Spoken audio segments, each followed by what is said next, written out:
എനിക്ക് ഭയങ്കര സന്തോഷമായിട്ടോ. എന്താന്ന് പറയാമോ, ശല്യം ചെയ്തോണ്ടിരിക്കുക. എന്നെ ഇറക്കുന്നു, ഞാൻ എന്ത് പറയും, എല്ലാരും ഒന്ന് പോയി കിട്ടിയാൽ മതിയായിരുന്നു. ഒന്നോ രണ്ടോ ആളൊക്കെ പോയി എനിക്ക് എന്റെ അനുഭവം പറഞ്ഞാൽ മതി.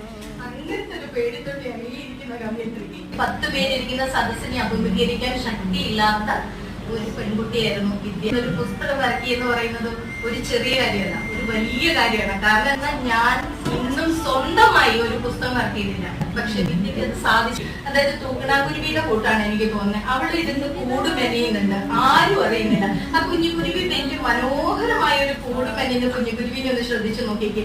ആ കുരുവി കൂട് മെനയുന്നത് ഒരു ഈച്ച പോലും അറിയില്ല. അത് വരുന്നു, അതിന് ജോലി ചെയ്യുന്നു, അത് വേറൊന്നും ചെയ്യുന്നില്ല. അതുപോലെയാണ് വിദ്യയും. വിദ്യ ഇങ്ങനെ സംസാരിക്കില്ല, ഒന്നും ചെയ്യുന്നില്ല. പക്ഷെ അവിടെ ഇരുന്ന് വിദ്യ ഒരു ബുക്ക് ഇറക്കി